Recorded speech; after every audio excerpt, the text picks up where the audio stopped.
Joke lang, joke. Ngari tiyanak.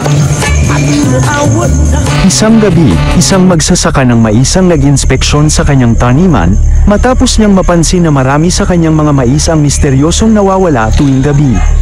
Habang nag-iikot siya sa gitna ng madilim na bukirin, may napansin siyang kakaibang nilalang na gumagalaw sa pagitan ng mga tanim.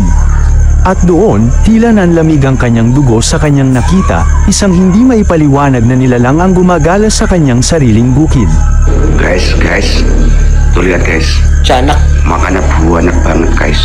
Itu cuma satu guys. Kalau semua keluar, habis makan ginian. Sa video nakuha niya, kitang-kita ang nilalang na yun, maliit ang katawan. Malalapad ang tainga, at mapuputi ang mga mata, parang walang buhay. Ilang sandali pa, sumigaw ito ng malakas bago biglang sumugod at umatake sa lalaki, dahilan para matulala ito sa takot at tuluyang mawala ng kontrol.